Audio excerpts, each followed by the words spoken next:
Created live on Fireside. Welcome, I'm Lori Lee Binstock, and this is a Trauma Survivor Thrivers podcast.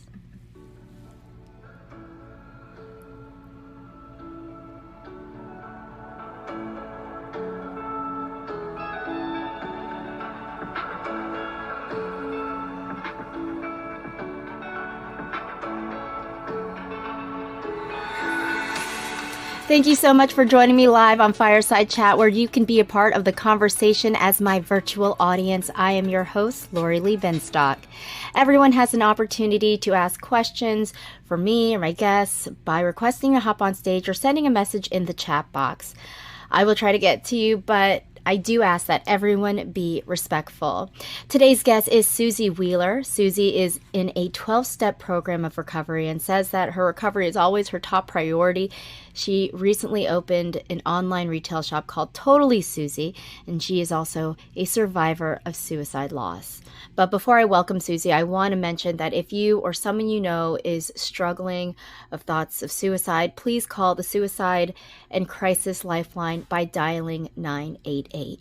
So now let's go ahead and welcome Susie. Susie, thank you so much for joining me today.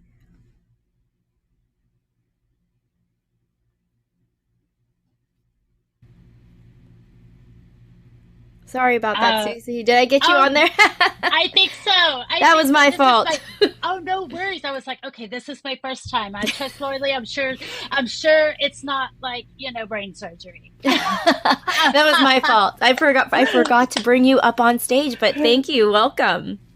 Oh, cool. Yeah, my pleasure. I'm so excited to chat with you. Well, I do want to get into your story. You have dealt with significant trauma, including losing a partner. I believe it was back in 2017. Is that correct?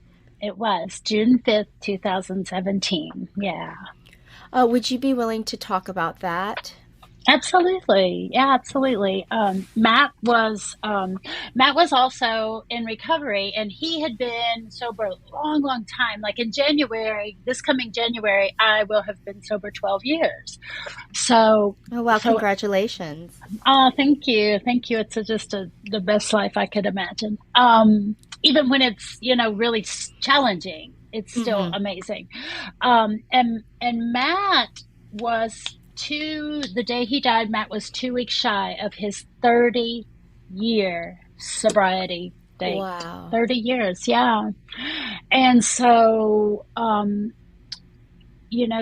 we had started to, we had been friends a really, really long time. We're from, a small-ish city. I wouldn't call Lexington a real small town. We're getting close to, I think, 600,000. So we're not like, teeny weeny, but it is a small, a lot of people know each other.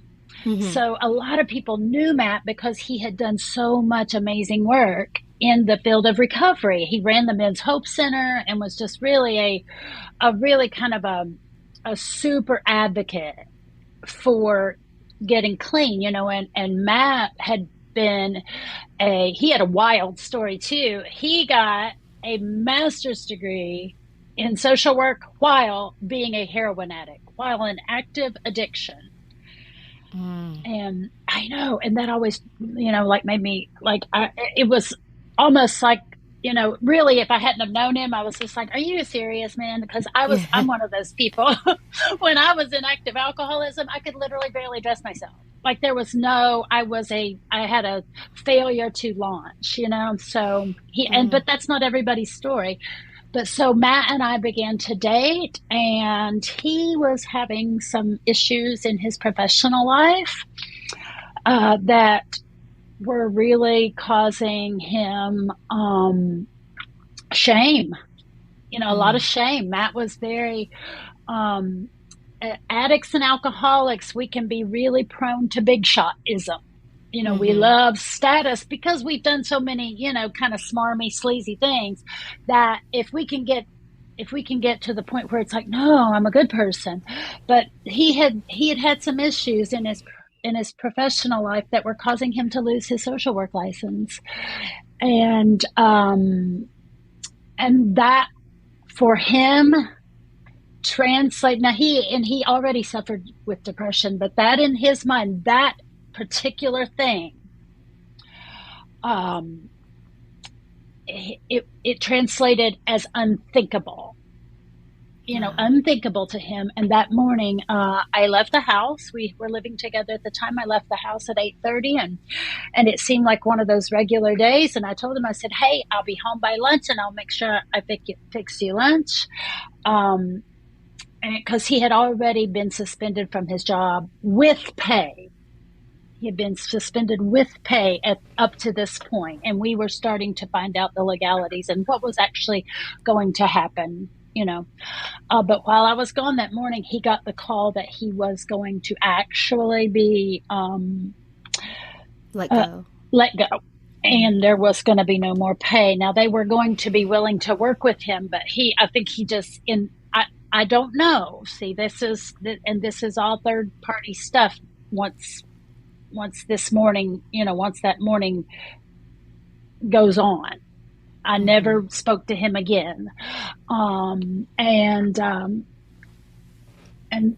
I began to text him because I wanted to know if he needed me to bring home anything. I began to text him at exactly 12:19. And Matt never, he literally always texts me right back. So I wasn't alarmed or anything. I thought, maybe he's outside mowing or with the dogs or something. But then I just decided to go on home. And when I got in the house, I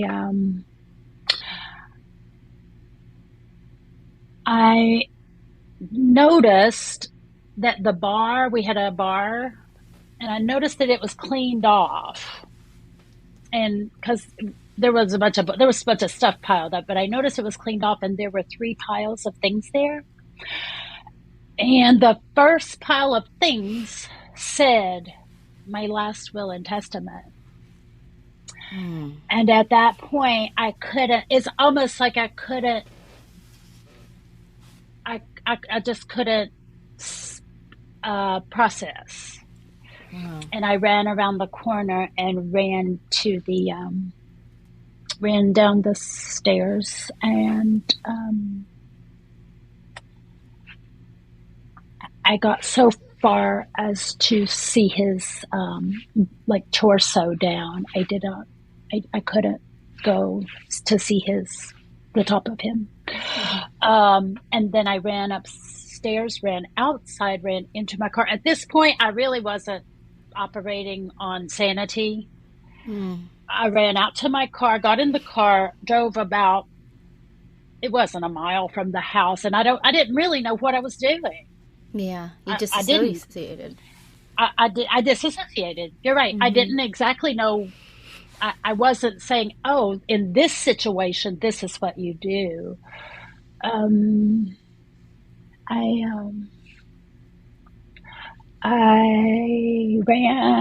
I stopped the car, and I called 911. And that started that. Things began to happen quickly. And that was really tough too, Lori Lee, because here's what made that so, it was traumatic. It was traumatic anyway, but see, Matt and I weren't married, and I wasn't allowed in the house. I didn't have any rights. I didn't have any rights, and that was my home. We weren't married. I was not on the deed to that house. The coroner was really kind of horrible to me. Ugh. And immediately was just like, took an air of, "Well, you're just some girl."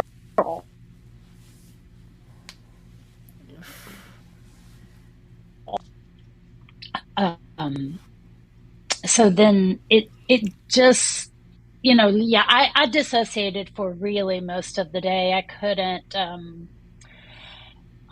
I wasn't processing very well at all. I sat outside in the yard in the chair for most all the day. My parents came, and And then, then what happened after that. Matt had left me most of his belongings, and that was a holographic will. As a matter of fact, that's what was laying there on the bar. And 2 years, I did end up getting most of what he had left me. But going through that, it was really tough. It was, Yeah. because I was not allowed to go through his things. I wasn't allowed to properly kind of say goodbye to him and our life. I just was completely ripped out of there. My stuff ended up. They just started like kind of putting a few of our things on the curb that they thought his family started going through. And I trust me, I'm not some compassionate saint at any time in my life. But the thing that I kept remembering is I'm a mom to a son. That's her only son. See, I can fall in love again and I can have other people in my life like that. She can never replace her son. So, I just had to dig deep and not go nutso, because I can't take a drink over that. I didn't have to drink over that. That's how they teach us in the rooms of Alcoholics Anonymous. I did not have to drink over that. I worked the steps through that. Sure, I was angry. Sure, I was hurt. Sure, I had thoughts of, oh my God, what is,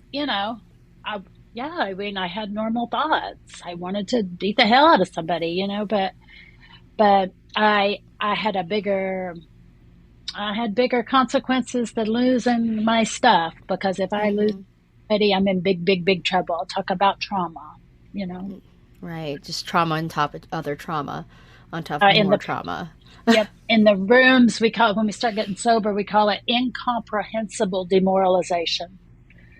Because to get high, you'll do some things that are totally divorced from who you really would be in the world, So, yeah. So that was. You talked about him, being able to get his degree while he was, an addict. And so I guess, they would call them that, I guess, high functioning addicts or high functioning alcoholics. And I think that is the hardest sign, because, they're able to do this and such. There's no way they'll take their lives, right? But I feel like it's the complete opposite, right? These people are trying to make up for so much other stuff, but there are times where the things that they're doing to make up for whatever they feel is their inadequacies. Yes. It's just putting that face on it so no one can see everything else that they feel that other people are seeing. So that's really hard. And I think, there's been so many quotes, like, if, check on all your friends, even your even the ones who seem they're really happy, Yeah. And I know that must have been so hard, because well, and once after Matt was gone, then I began to. This was a while. I began to network with other women who had lost people to suicide, and there were a few constant threads. A few common things that happened to them that happened to me as well. When a male partner dies of suicide, the family typically tries to alienate the woman. Oh, is that right? Yes, every woman, and I talked to literally hundreds. I sat in, support groups. I talked online. I became groups, and there was not one that said, oh yeah, my mother-in-law, she tried to intervene with my children. Now, when it's the different way, when a female partner, the family tries to envelop the male partner, usually in an effort to kind of get control. usually in an effort, and it's not that anybody means to be sinister. It's a lot of traumatic conditioning. You got to get rid of that woman. She's going to move. You never know what could happen, But the man, they try to bring him into the fold, because what if he gets another wife? See, what if we can't see our grandkids? What if things aren't the same? Interesting. Yes, it was very, very interesting. And then, another, sorry, it went right out of my thoughts. Yeah. Lori Lee, I am No worries. seriously ADHD, and then that thought just Don't. trailed right off. So Oh, that it'll come happens to back me all to the me. time. Yes, exactly. Um, So, but that was a really like, whoa. Um, it, and it, so I, Susie? uh, that was in a way comforting, because I, it, it's just kind of a conditioned response. It shows the years of family conditioning that we all kind of go through. Mm-hmm. That it really brings to light that, oh yeah, everybody's got some sort of trauma. So, um so were they alienating you, Susie? His family? Immediately. Oh, wow. How did that uh, make you feel? How did you process oh, that? I couldn't. I mean, I arranged his celebration of life, and I wasn't even allowed to go back to our house after the celebration. I wasn't. Um, I it was the most bizarre thing. It made me feel. It made me question. It felt like gaslighting. Like, oh my God, was it me? Mm, Was it me? What am I doing? Did I cause this? Did I exacerbate this? Oh, I remember now, Lori Lee. The other common thread is that right before they complete suicide, they seem to be doing really great. Matt was the same way. He seemed to be doing really great. Um, he had gotten another little little part-time job, just that was just very whimsical, that he didn't have to put a lot of thought. He's like, oh, this is fun, there are a lot of other things I can do. um, Matt and I are both kind of homebodies, and he had started saying, you know what, let's just go out. We're in recovery, we could go see bands, or we could do anything. And he never ever said anything like that. He was intensely frugal. So any money spending was very like, he's like, oh, how much is that going to cost? It didn't matter what it was.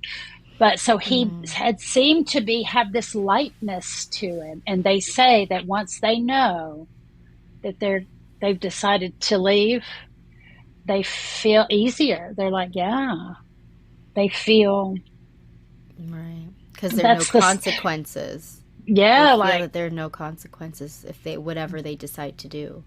yeah. So that's the kind of, study in the psychology of it. So that, but yeah, it made me feel, it made me question, like, is, this, maybe they're right. His Yeah. family? Yeah, maybe, that's what, yeah, when you said how'd that make you feel, that's what it made me feel like. Maybe they're right. Maybe it's, maybe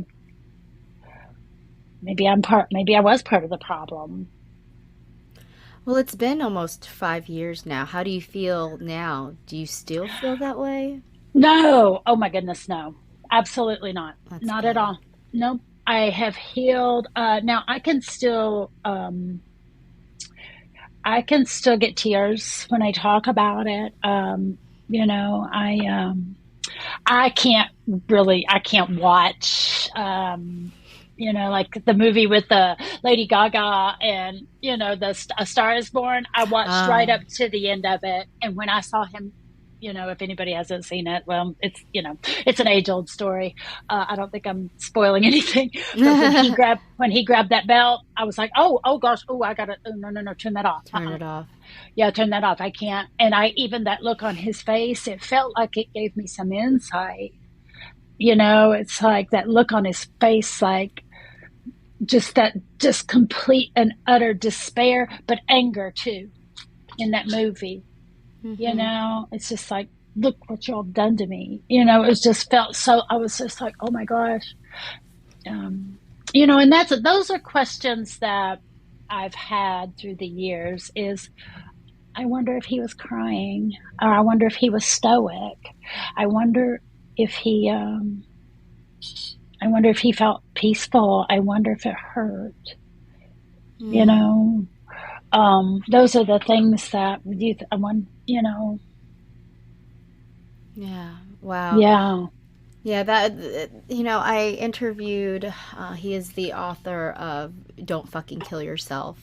Mm-hmm. Um, and Jeff Romig, he was referring to his father. His father had committed suicide when he was a young boy. And he said that those questions are what haunted him for Yeah. so much of his life, is what were his thoughts right before. Right before. Yeah. Mm-hmm. See, Matt went to this is what's so wild. He went to a meeting at the 10 a.m. meeting.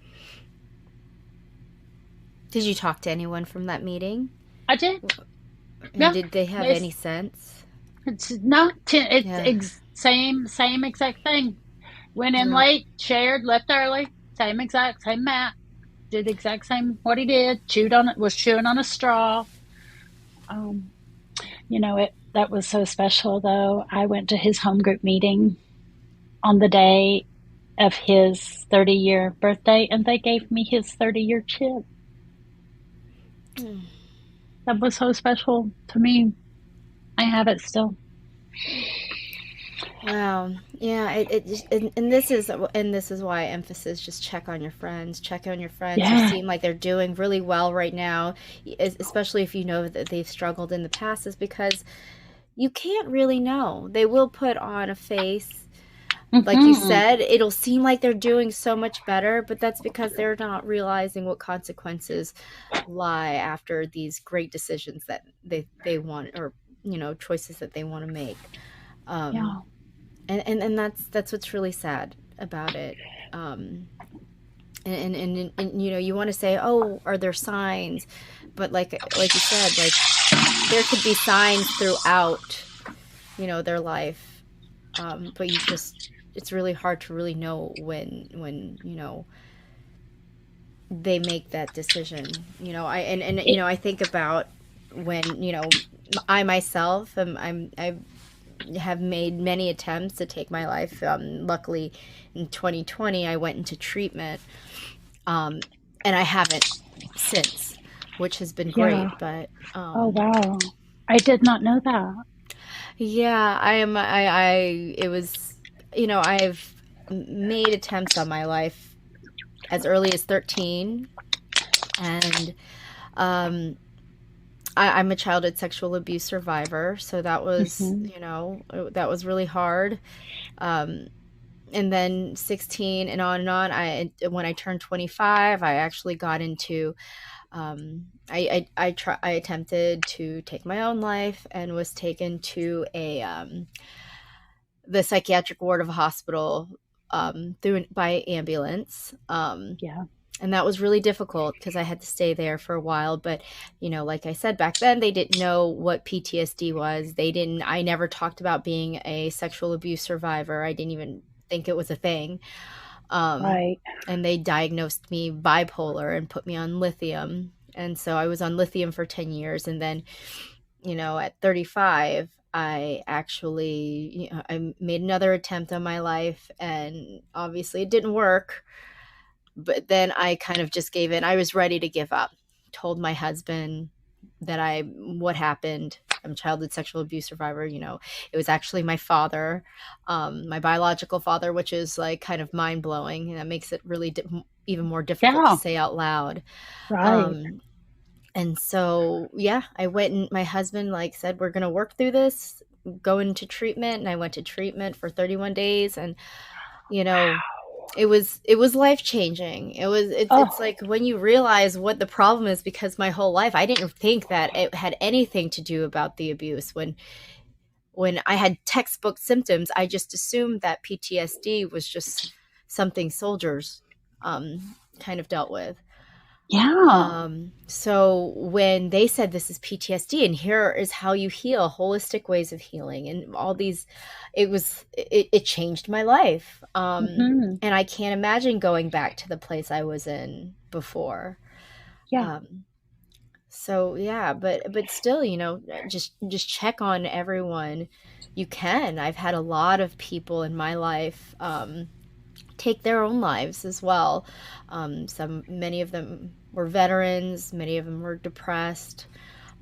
It was really sad. I actually went to my 20-year high school reunion this past weekend. Oh, wow. Yeah, and it was really sad to see all the people who lost their lives, and a lot of them lost their lives to suicide. Yes. So that was really, really difficult. And I think one of the great things of just kind of being there and checking in and, kind of telling everyone what I'm doing now with the podcast and all this stuff with, um, being a trauma survivor. A lot of them opened up, and I'm checking in on them. Friends are telling me about other friends who didn't show up to the reunion because they're dealing with addiction, because of whatever they're dealing with. It just made it more important for me to reach out to these people who I haven't spoken to in the last 20 years. Yeah. So yeah. Oh, it totally does, because in, I had a sexual assault in the 8th grade, but there's something, and it caused me great shame. Uh, I changed in that moment. I Mm-hmm. remember processing that, like thinking, okay, something. It's like almost like if I'm going to get attention, I'm going to get it. I'm going to be in control of it. Mm-hmm. You Yeah. know. But so I have often thought that my brain is protecting me from something that happened long ago that I can't, because there's too many. I still have, even after this long in recovery and doing some therapy, I still have this gnawing feeling that somehow now I can process it without a total meltdown now, but it's still there. Um, I feel like I am just somehow in constant trouble. I Mm-hmm. have a lot of anxiety about that. Like, oh goodness, if I have accountability to somebody, I do a little bit of social media management for people, and if say I get really busy, instead of just kind of writing it down and just being like, hey, you know what, this is when this is going to get done, I get completely twisted about it, like to Mm-hmm. the point of having a headache, and I'll notice my fists are clenched. Um, and it's like, oh my goodness, that I don't think anybody's going to kill you over a Facebook post, but Mm-hmm. I have irrational reactions to things still to this day. I have irrational nervous system Right. reactions. Now I no longer, I'm wholly changed from the reactionary person that I was when, in active addiction. And then even, first 5, 6 years in recovery, I didn't know how to cope. I didn't have any coping skills. But I still, my nervous system still gets very taxed, um, it's that constant thought of I'm doing it wrong. This is going to be bad. Mm, Oh my God, this is going to be bad. This yeah. is going to be awful. I have to somehow make this better. I notice myself wanting to be compelled to lie. Mm, Uh-huh. yeah. I can notice that real clearly. Um, Have you ever so pinpointed where that feeling has come from? no, that's something that I'm still looking to, at this point in my life. Now I'm ready to get back into some sort of therapy, because I was in therapy for a solid 3 years after Matt died, and it was helpful, but there is something, um there's something, that that can't, that's I don't know where it comes from, that feeling. Well, it's really Yeah. interesting that you say this because I have a trauma therapist and their focus is internal family systems therapy. Have you heard of that? Yes, and I did internal family systems for only a couple months. Mm, Uh, but do you like that? I love it. I've been doing Okay. it for a couple years now, and it's been that feeling where you can't pinpoint. It helps you pinpoint where that feeling is coming from. It's almost Yes. like it's almost like you get these flashbacks of the moment that you started getting those panic attacks, or not panic, maybe panic attacks, but that feeling of anxiety, and being Yeah. able to pinpoint that, and then you kind of realize why your body responded that way in that moment. For me, it was I'm very angry. I have a lot of anger issues, and Hmm. in therapy, in IFS therapy, it really helped me when I pinpointed it and I realized that anger that came out when it was the last time my dad came into my room, and I was like, I'm not dealing with this anymore, and I lost my shit on him. Like, I went so batshit crazy that not only did he leave my room, but he left the country. He like left for a very long time, and so that angry part of me really thought it did its job and was Oh just yeah. like, I Oh protected you, and so I will never let you feel yeah. any The sort. manager. Yes, the It was manager. the manager. It was the Yes. manager, and he said, I will never let you feel that way again. And so anytime I get that slight bit feeling of fear, um my anger comes out, and Yeah. I will lose my shit on anybody for no reason. Well, Yeah. this was several months ago. Yeah. I had horrible road rage, and I was able to pinpoint when that was. It's my dad's road rage that I would witness. But what was so helpful is really understanding that anger part, and letting that angry part of me know, like, I am not in that really unsafe environment anymore. Like, Yeah.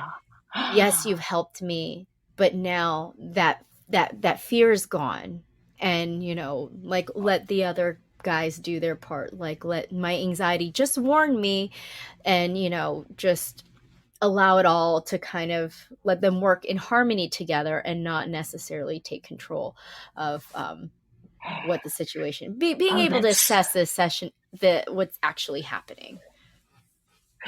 now that's so interesting, because I love this conversation. Yeah. Um, I'm so glad. yeah, it's wonderful. I hope whoever's listening is really. I hope this is resonating, because it's so great. Because this is, I'm 54 years old, and money is not an easy subject for me. I'm scared to Mm. death of it, Oh, and I'm me too. constantly craving it. I am. I'm constantly craving it. I'm wanting more of it. I don't think this really, but a part of me that is very hurt thinks that if you have it, you should probably feel bad about that. And don't tell anybody. That's not Mm, right. Don't tell me that because see, I want I mean and there's so much ego in there, but there's so much woundedness in there. Like I don't want to be mm-hmm. happy for you unless I'm winning. I can't do it. I'm just not I can't do it. And now if it's something like I don't care to um, I don't care to have the money to have to, I don't know, skydive or something. I don't care about that. So if people are over skydiving around all over the place, I'm just like, go on. Oh yeah, that looks fun. I'm not never doing that. But when, yeah, when other women, have a lot of means for their children, oh, I get very um just fearful and scared and jealous and resentful and I want to try to think how am I as good as that. It's still very very much alive in me. So that whole thing, we all rise. I don't know. I mean, if I'm rising, everything's cool, and if you're rising, and I want what you're rising about, I have blinders on. So that's a lot of a huge amount of trauma. So instead of the Mm-hmm. anger, what takes over for me is the self pity, because I can guarantee you, oh, if I start talking to you about money, um, I'm hoping you'll write me a check. I mean, those are just the flat out facts of it. Like the self pity, because it has worked in the past. Self pity has it's gotten me places that I needed to go. So I Yeah. really have to, that's a place that I'm really get ready to work on now, because I had worked through a lot of it in recovery, but there's something, because a lot of self pity, like I don't have any sort of pity about stealing for drugs. Hey, that's what we do. That's gone. I know why that happened. I know who I am. I've made my amends, and I don't feel any kind of way about that. But just that part about finances, um, there's so much. There's a woundedness there that I think internal family systems. Yeah, it's the self pity wants to be the manager Yeah. constantly. IFS will definitely work So on it's that I'm because, yeah, I think IFS will be the mm, perfect therapy for you it's because such a deep subject. yes. Well, it's funny because before the anger, I worked Because on that my has something to issues do with with money. security. Right. I did a lot of work with money. Yeah. I was always, for me, it was, I'm not worthy. Yeah. I'm not enough. Therefore, I don't deserve any money. Therefore, I will just do all the work for free, right? That's basically like I got into journalism. It's a really tough industry to get into, and not if they could pay you no money they would. And I was always just like, I'm just lucky to be here, so I'll take whatever money you're willing to give me, even if it's way less than the next person who's being hired for the same Oh, position. now tell me that. Say that industry again. Journalism. I was Say actually a the industry broadcast again. journalist. Journalism. I was a news reporter, Oh, and turned anchor. Yeah, Oh, journalism, wow. communications, I guess. Yeah, Yes. and in 2006, it didn't pay well. I don't know how well it Yeah. pays now, but it did not pay well. It was really sad to tell anyone how much money I made. I lived in low income housing because I did not make enough money. I didn't make a lot of money to eat, so I would buy like a whole pizza and then I'd eat like a pizza every day and that'd be like my food. It was really sad.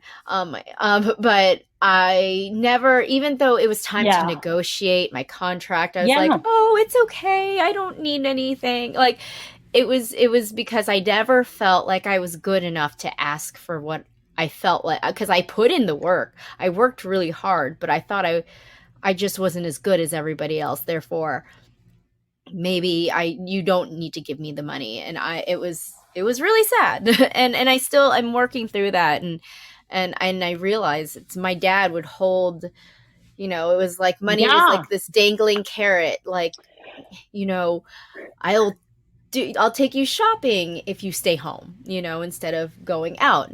It was a really, really difficult, you know, relationship with money that I had. And internal family systems therapy actually helped me move, and I'm continuing to move through it. It's deep Yeah. wounds, Yeah. like you were just saying, very deep wounds.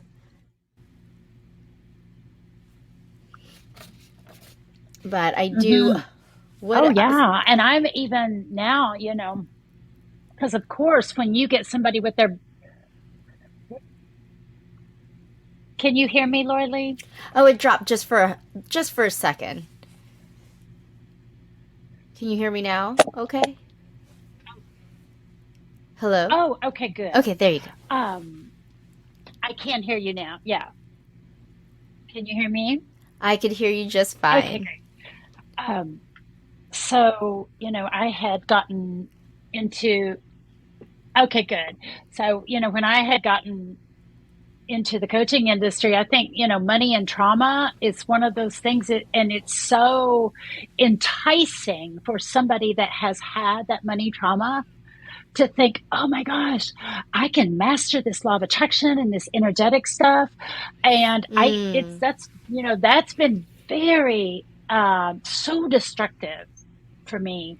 Um, it's been really, really horrible to, try to do that because that really plays into it, or it plays into, um, first that deep seated thought of, oh, I won't do this right anyway. And then the self pity is going to get right back in the manager's seat and go, oh my God, see, you're pitiful. Oh my God, you're Oh. pitiful. Go tell them how pitiful you are. And then they'll help you. Oh. Because you're going to suck anyway. And so that whole genre of the, prosperity gospel and stuff, it's like it goes deeper than just care about how you feel. It's bigger than it's bigger than I can't. My brain is, our brains are so strong, Mm-hmm. and you cannot coach me. Nobody's ever been, and trust me, I've spent tens of thousands of dollars. Uh, Nobody's ever been able to coach me out of it, and I think it could just be a lifetime of really learning to do things differently. Yeah, it put me. It was such a horrible, horrible experience for me Mm. to try to do, for anybody who has trauma. And if when money trauma, and you see all the, there's coaches and money mindset and this and this and that, I would tread really lightly on that, because um it's it's so much deeper. For me, it has been so much deeper than just changing my mindset. Well, Because first of all, yeah. I found yeah, I mean, I have found that, has been really impossible in those types of methods. Think differently, write it out, affirmations, vision boards, all that stuff. Even subconscious reprogramming, I'm very resistant to that. So anybody, I would really caution, um, anybody that has that deep money trauma and those deep issues with neglect and abandonment, because it's so enticing. I think it's so predatory, and I don't think it's meant to be predatory, but man, that was such it was such, talk about a dangling carrot. Oh man. And then they'll come back and tell you that, oh, well, it's your mindset. You're doing it wrong. And so Well, that just plays right into, oh, right, of course I'm doing it wrong. I suck. Can you Well, pity me? yeah. Well, I think that what they're doing is missing a step, right? They're missing a step of finding the root cause of where those money issues come from. And none of those books, those financial books, those law of anything, it Yeah, really comes down to once you figure all of that out, and that could take forever. yeah, But it is definitely worth the work because I had no clue. I had hired a coach when I first started everything, and I put a lot of money into it because I knew she was doing like really great work. Well, then she was telling me what I needed to do, and I was like, I can do that. And then I'd get off the phone with her. I'm like, I can't do that actually. Like, I actually have to work with that with my own therapist. Um, yeah, and it's easier said than done because there's so much inner work that needs to be done first before even yeah, thinking about the money stuff. It's very you can't just jump from like I'm just going to change my mindset because like you said you can't just change your mindset. There's healing work that needs to be done because I do believe in that in law of attraction, but I really need to deeply believe that I am enough and that I am worthy. And I think that work is the hard work to do, and that's the one that is a constant struggle for me. And so yes, that's I think that's where I am at least, and like trying to get to that place. yeah, yeah. That's yeah. Thank you for saying that. That's yeah. It is that deep inner work, and because I know that things can change because I used to look for I would drink when I was happy. I would drink when I was sad. I would drink when I was agitated. I would drink when it was Monday, any day that ended in Y. And now, year after year, month after month, day after day, it never occurs to me. So I've had literally a psychic change completely from the inside out. I am no longer the same person. Same thing with cigarettes. I don't. I loved every cigarette I ever smoked. And I don't. I just, those have been gone for over a decade now too. And but so I know those things can be cleansed from our consciousness.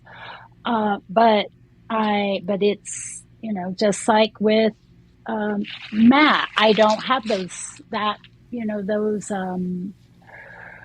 I don't have that vision anymore. I worked, you know, I, I worked, a lot on that. Um, oh man. And during that time, oh, my self-pity manager really, really had a real field day. Mm. Oh, it was, yeah, it was really tough. And the therapist that I did, she was really brilliant during that. So uh, Yeah. we normalized it. She had me do this thing where we would go back and forth and talk about it and say the visual that I'd had until we were both cracking up, Mm. like laughing. Yeah. And I may be crying and laughing, but it's like, that's not happening now. That's not happening now. There's nothing I'm going to do to cause, I don't say things that cause that. So it was really kind of brilliant how she moved me through that. That's great. Hmm. That takes a lot. That takes a lot to heal from something like that. Yeah. Mm. Well, Yeah. Susie, is there anything that you would like to add? Um, I, I hear, um, I'll tell you this one thing that this woman, right after Matt died, she, this was so impactful to me, and it is to this day. I was just in a workshop with her, like some sort of some sort of yoga woo-woo workshop. It was great. But it had nothing to do with anything like that. But it was people who had events in their life that had, maybe they didn't use the word trauma, but it was like grief. Maybe it was grief. And many years before, she had lost a child. And not that I'm saying loss of any child, but this child was 2. So she was, right in the thick of mothering this baby.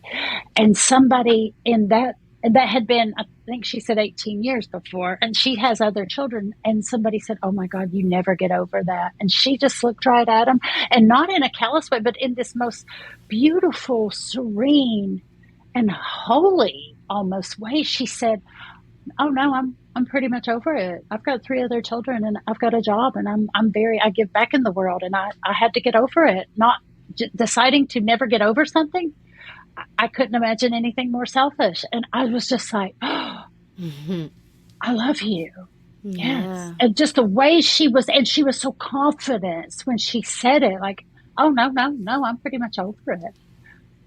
And I was like, right in that moment, I was like, yeah, I got to get over this. I got to understand. No, I don't have to. So when I hear people say that, you never get over it, you can heal. I'm not, and it's not in a callous way. Like it's, I don't have to hold that every day, all day. I don't have to bear that like a cross. I have these scars, wounds in my consciousness, but I don't have to pick at them. I can actually do what it takes, and then I can be gentle with myself, and I can still cry. I could still have grief, but to live in a way that just hurts me on and on is not any fun. So if you have something that you feel like you just can't get over, there's ways to let it go. There's ways to heal and let go and start peeling those layers away. Yeah, I love how you said, instead of picking at that wound, because that wound will never heal if you keep picking at it. But if you do continue to let it heal, it just gets thicker and stronger. It's like scar tissue. Yeah, and being gentle with yourself in the process, because, Yeah. Wow. Yeah. Well, Susie, thank you so much for joining me. I really loved our conversation today. I did too. it. Thank you. I'm calling my internal family systems person today. Yeah, I can't wait. I can't wait. Keep me posted. Thank you. Well, I will. Yeah. That was trauma survivor and founder of Totally Susie, Susie Wheeler. For more info on Susie, you can click on that scrolling fortune cookie right there on the bottom of or in the middle of your screen, and that will send you straight to her website. You can also head over to my new and improved website, traumasurvivorthriver.com. That's traumasurvivorthriver.com. Also, the latest issue of Authentic Insider is out, with the October's issue coming out next Thursday, and I'm so grateful that Susie contributed to June's issue. So to catch up that edition and read her story, just go to my website, traumasurvivorthriver.com. If you haven't already, please subscribe to my email list to get Authentic Insider magazine in your inbox monthly. Again, if you know someone, or you are someone yourself who's having thoughts of suicide, please call the Suicide and Crisis Lifeline by dialing 988. Thank you so much for joining me today. Catch next week's episode when we speak with Lou Bryant about healing after decades of trauma. You've been listening to a Trauma Survivor Thrivers podcast. I'm Lori Lee Binstock. Thank you for being a part of the conversation. Take care. Thank you. Thank you. Bye.